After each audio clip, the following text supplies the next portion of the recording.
What's happening, fellas? Check out this classic 1975 Penton 6-day 125. One of the last years that came with the original SOX motor, branded as a Penton, because shortly thereafter KTM purchased them, and the rest is history. They dominate the whole MX industry now. But in any event, this particular motorcycle right here, this is the original factory fiberglass tank on here. It's color impregnated, it's not painted. When this bike came in, I used this new polish. I have a new coat, and I cleaned it and put a coat of polish on it. So that's original. Quite a bit of the rest of the bike has been redone and restored. Put quite a bit of time and money into it. I'll go over the whole work order with you in a second. Some of the obvious stuff, you can see it's got a new set of Preston Petty fenders on it, and the side covers have been repainted. It's got new tires on it. Let me do a quick riding demo, then I'll break out the work order, and we'll go over everything it has been done to it. Starts first kick, no problem. Little 125.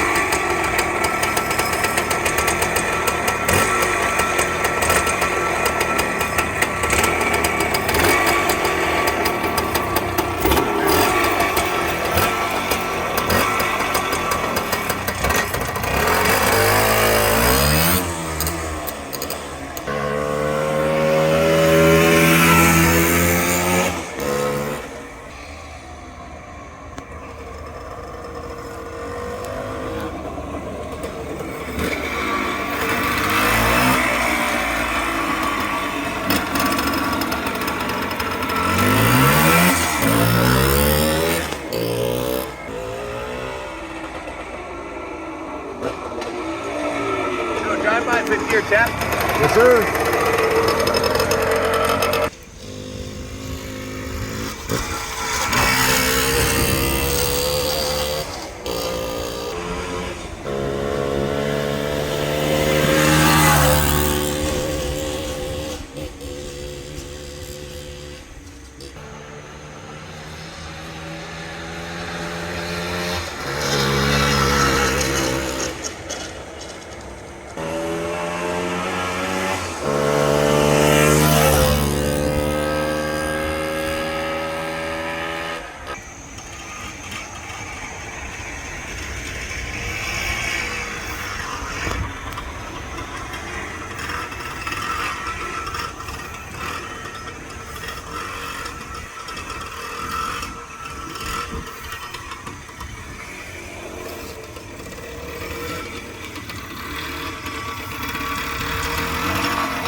Guys, I'll break out the work order here so I don't forget anything, but this is the bike when in the 70s, when I was 10 years old when this bike came out, and I was riding a GT80. I'd look in the catalogs and the dirt bike magazines and see these Pentons and just be drooling, because this was the the best bike you could buy back in the day. They were much more expensive than the comparable Japanese bikes, and it was a dream bike for me. And to have a hand in the resurrection of this one was quite a lot of fun.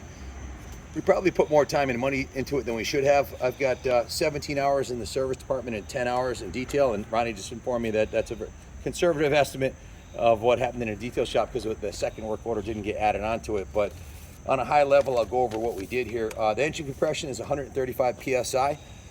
We pulled the mag cover, cleaned everything off on that, did a full magneto service, fabbed up a new flywheel key, cleaned and gapped the ignition points, set the ignition timing, put a new plug in it, new OEM style kill switch, did a major carb overhaul and service, installed the new pod filter on there on the carburetor, air filter, flushed out the fuel tank, polished the tank on the outside, cleaned the inside, installed the new OEM style Peacock assembly with a new fuel line, did the transmission oil service with Maxima transmission oil, put the new gold drive chain on it, and put the VP fuel mix 32:1. Smells amazing with Bel-Ray 2-stroke oil in it. Runs very good, shifts good, the clutch works good.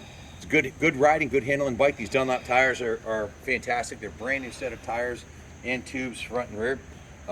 When the tires were off, there was a little bit of surface rust on the rim, so that was all cleaned off. On the inside of the rim, it was all cleaned and sanded and serviced, and put new tires and tubes on there, serviced the brakes, put a new front brake lever, perch and lever. You can see it has a new perch and lever on there. Did the test ride on it, and some minor adjustments to the carburetor. And then I went to the detail shop where it was given a full, what we call rotisserie detail. The tank was, I only did the first coat, a new coat. The guys took the tank, buffed the gas tank, cleaned it and polished it some more, cleaned the original leather strap. As you can see, that's original 45-year-old leather strap on there. It's got brand new set of Steiger graphics on there. Christy Steiger did the graphics.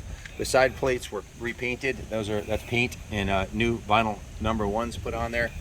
New set of Preston Petty fenders. The entire frame was painted. Swing arm was painted. Foot pegs were painted. The engine cases were painted. The cylinder head is raw. That's original. The exhaust pipe was removed and sanded down and painted. Gloss black on the guard and flat black on the pipe as it originally was. Has original end cap on there. The shocks were painted. Basically, the whole bike was given a full rotisserie detail. The rims were polished, cleaned up to the best of their ability. The forks, lowers were polished. The chrome was polished. You can see the chrome's in pretty good condition for 45-year-old chrome. It looks excellent. This is actual KTM branded front number. Front fender holder. It's got a brand new front number plate on there with the Penton 6 Day graphics on there. You can see the clutch cable was replaced with a Motion Pro cable. The seat's been reupholstered, not by us. The previous owner had reupholstered it, and it's not perfect, but it looks pretty good. So we wanted to not get too deep into this bike because, well, the labor added up quick, and $543 in parts later, with labor, the invoice came to $4,044. So we don't want to put more into it plus the cost of it than we can ever possibly retrieve from it. The bike's not perfect. You know, it's got a couple issues that if you haven't seen already, I'll disclose to you. Obviously, the front cylinder fins here, it was dropped, and these fins cracked off on the cylinder, and the rear swing arm and the swing arm assembly is slightly cocked to the right. It's bent. We didn't try to bend it back. I don't know if it was tapped in the rear or whether maybe the bike might have been crashed and that caused the swing arm to bend. I don't know. We're selling it with the swing arm slightly off center to the right. Just wanted a full disclosure on that. But I was really enjoying the test ride. The seat's nice and comfy. The bike carburates well, runs good, starts first kick. We sold one of these needing a complete restoration, missing a bunch of parts to a local restoration guy in the business, paid $1,200 for it and restored. These are bringing $6,000 to $10,000 all day long. We just put $4,000 into this plus the investment of the bike, so we wanted to draw a line in the sand and sell it the way it is. If you want to replace the cylinder, they're available online. It's a very common engine, the SOX engine. You could probably buy a cylinder for $150. The swing arm's probably going to set you back $150 and take it to over the finish line. But we just didn't want to get any deeper in it than we already are. The original front rim also has a slight flat spot on it, which right here, that I was going 5th gear tapped on it and it wasn't wobbling. it's still straight. It's just got a little flat spot on it. That maybe you could hammer that out. I don't know, but that's another thing I wanted to disclose. But beautiful. We had it outside here, and one of our diesel mechanics came up and he was drilling on it. Guy was working on our Kenworth, and he's like, "Man, this thing's beautiful. Brings back memories," and that's what it's all about. Stand up on the pegs, riding it through the rough stuff. It's a great handling bike. It'll cow trail in first gear up steep hills, and torquey little 125. Super easy to work on. It's their 6 days 125, the original green. Just a kick-ass little bike. If you have any questions about it, give us a call, 860-454-7024. Parts are plentiful for the SOX engine that was used in a lot of different applications and a lot of different motorcycles use that motor. They produced tens of thousands of them. So kick-ass, classic, Penton, ready to go to a new home. Give us a call if you're interested, 860-454-7024. Thanks for watching. God bless America.